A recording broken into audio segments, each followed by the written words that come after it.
anyone sitting here? No, just a few. Please come grab a seat.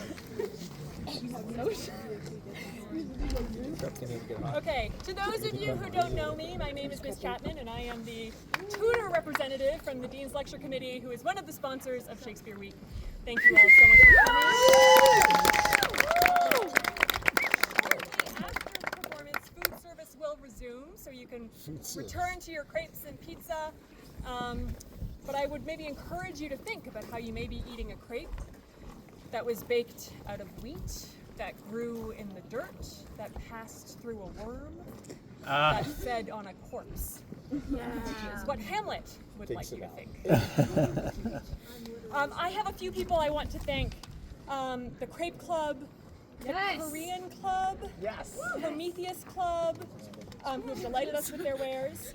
Student events, and especially Malcolm, who sponsored the market and helped bring the Placita to life.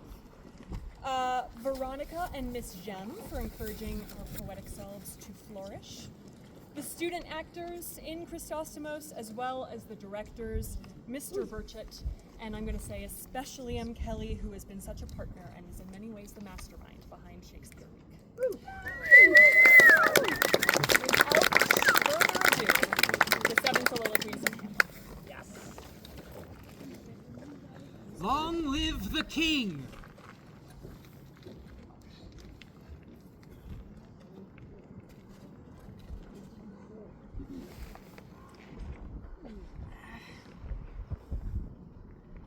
Oh, that this too solid flesh would melt, thaw, and resolve itself into a dew. Or that the everlasting had not fixed his cannon against self-slaughter. Oh, God. How weary, stale, flat, and unprofitable seem to be all the uses of this world. Fie on it, fie. 'Tis an unweeded garden that grows to seed. Things rank and gross in nature possess it merely, that it should come to this. But 2 months dead, nay, not so much, not 2. So excellent a king that was, to this Hyperion, to a satyr, so loving to my mother that he might not but teem the winds of heaven visit her face too roughly. Heaven and earth must I remember why she would hang on him, as though increase of appetite had grown by what it fed on. Yet within a month!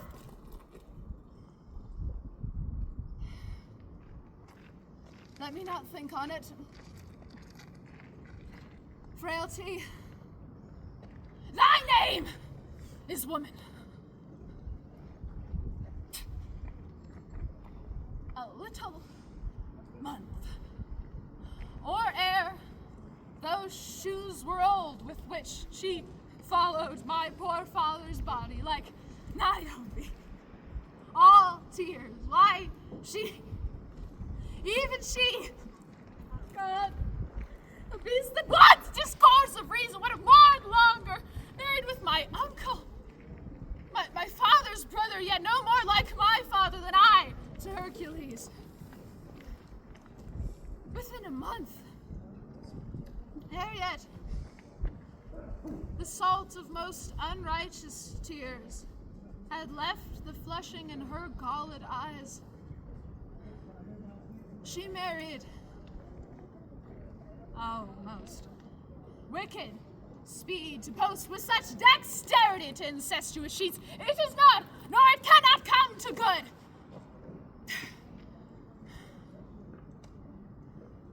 But break my heart.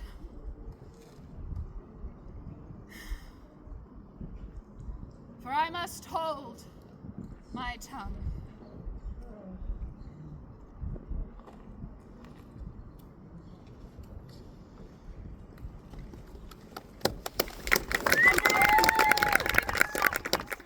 The air bites shrewdly. It is very cold. A murder most foul, as in the best it is.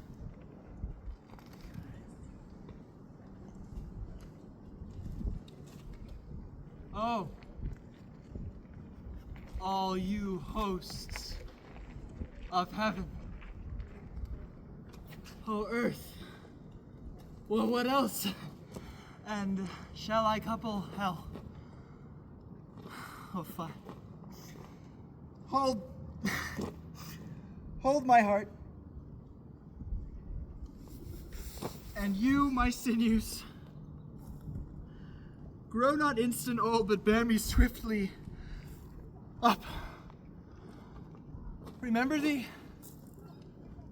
Aye, thou poor ghost, whilst memory holds a seat in this distracted globe. Remember thee? Yea, from the table of my memory I'll wipe away all trivial fond records, all saws of books, all forms, all pressures past, that youth and observation copied there. And thy commandment, all alone, shall live within the book and volume of my brain, unmixed with baser matter. Yes, by heaven! O most pernicious woman! Villain! Smiling, damned villain! My tables. Meet it as I set it down, that one may smile and be a villain. At least I am sure it may be so in Denmark. So, uncle, there you are. Now to my word. It is adieu. Adieu. Remember me. I have sworn it.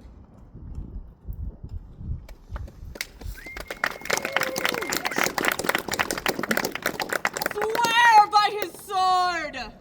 I did repel his letters and denied him access to me. The play pleased not the millions. 'Twas caviary to the general.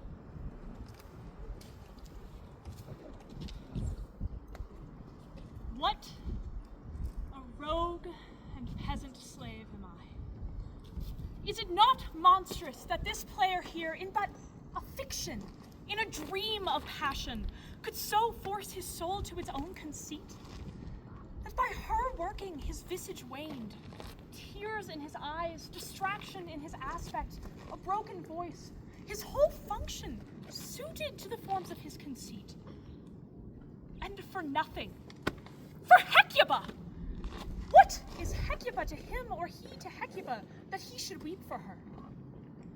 What would he do had he the motive and the cue for passion that I have?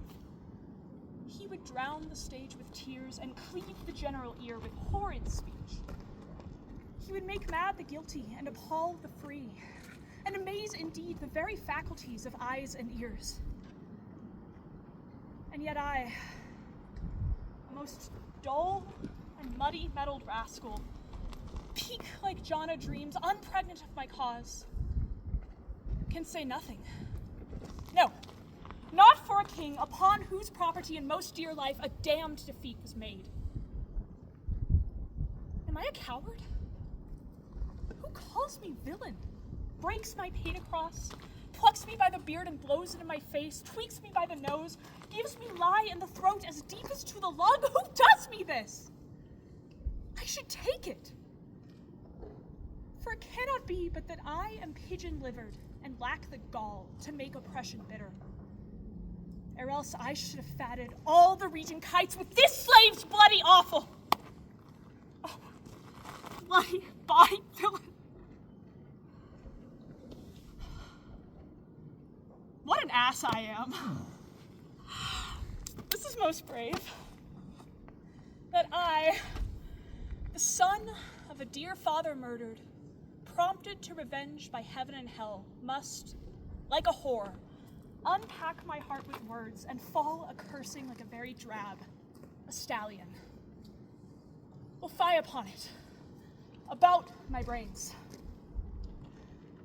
I have heard that guilty persons sitting at a play have, by the very cunning of the scene, been struck so to the soul as to confess their present malefactions. For murder, though it have no tongue, may speak with most miraculous ear. I'll have the players place something like the murder of my father before mine uncle. I'll observe his looks, I'll tend him to the quick, and if he do blench, I know my course. For the spirit that I have seen may be a devil. For the devil hath power to take on most pleasing shape. Yea, perhaps he takes on this pleasing shape. I know my course. The play's the thing wherein I'll catch the conscience of the king.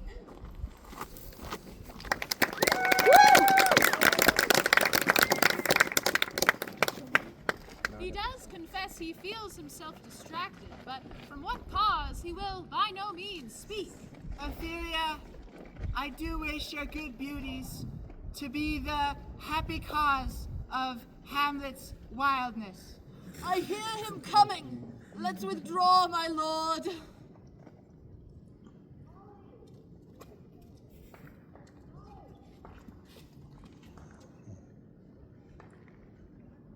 To be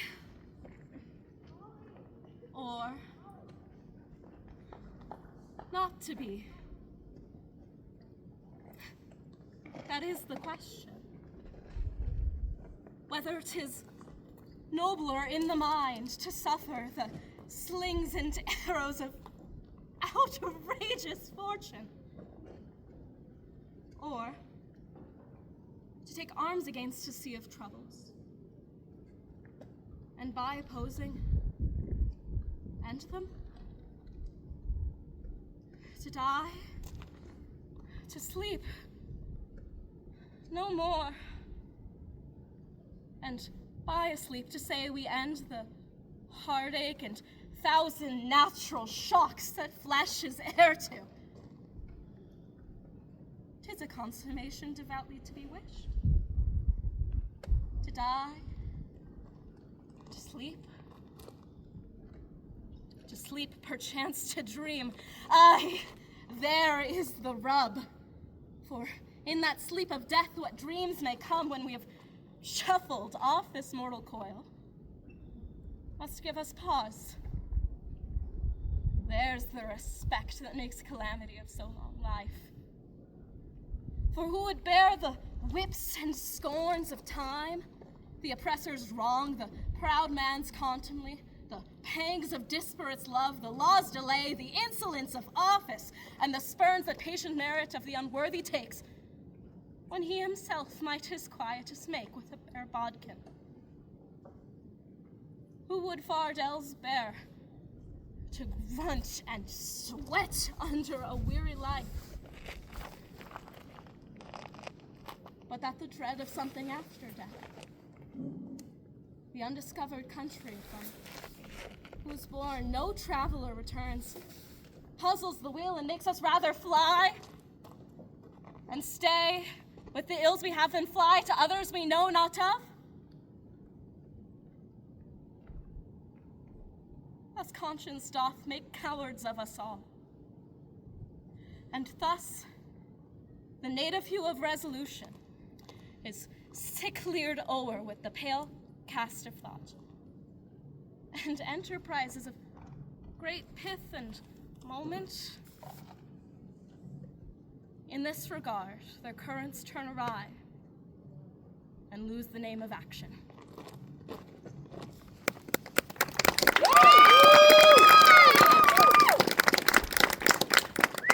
Get thee to a nunnery. Heavenly powers, restore him! Sleep, rock thy brain, and never let mischance come between us twain. What do you call the play?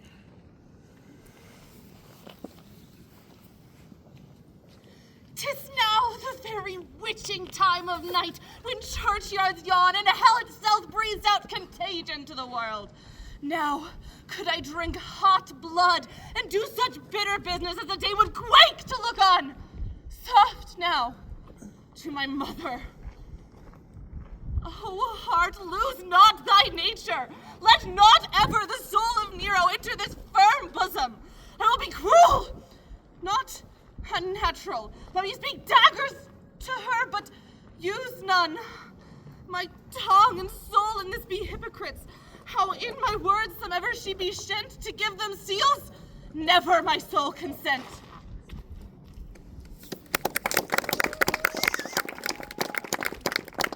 I like him not, nor stands it safe with us to let his madness range. My fault is past. But oh, what form of prayer can serve my turn? Forgive me, my foul murder. All may be well.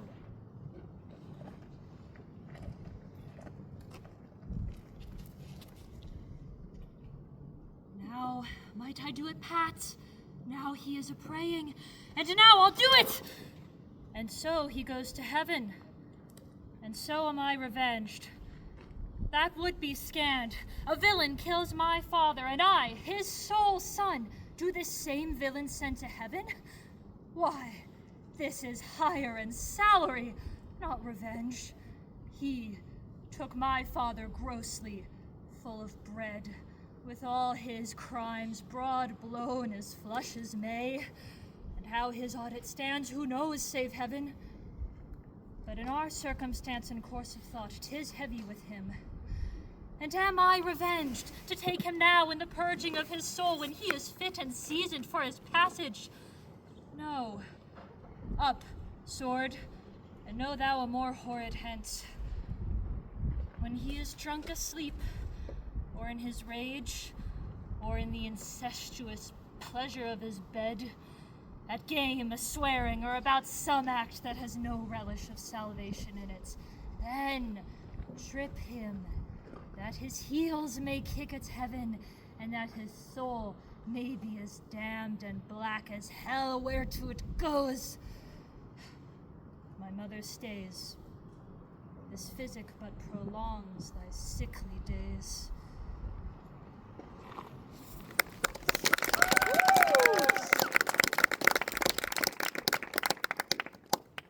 A bloody deed.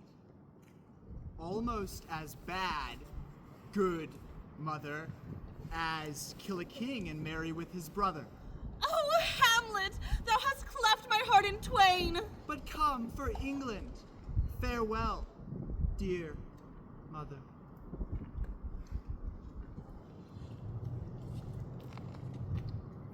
How all occasions do inform against me and spur my dull revenge!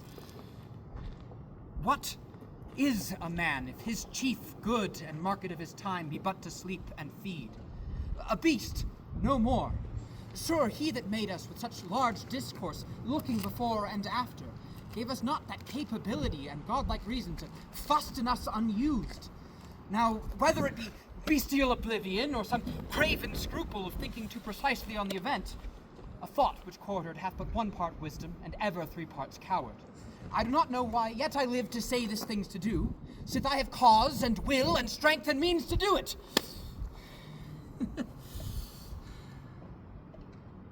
Examples gross as earth exhort me.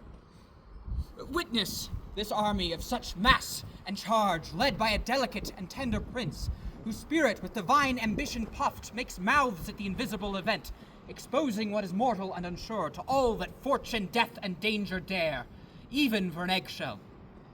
Rightly to be great is not to stir without great argument, but greatly to find quarrel in a straw when honor's at the stake. Where stand I, then, that have a father killed, a mother stained, excitements of my reason and my blood, and let all sleep? Well, to my shame, I see the imminent death of 20,000 men, that for a fantasy and trick of fame go to their graves like beds, and fight for a plot whereon the numbers cannot try the cause, which is not tomb and continent enough to hide the slain. Oh, from this time forth, my thoughts be bloody, or be nothing worth. Good night, sweet prince.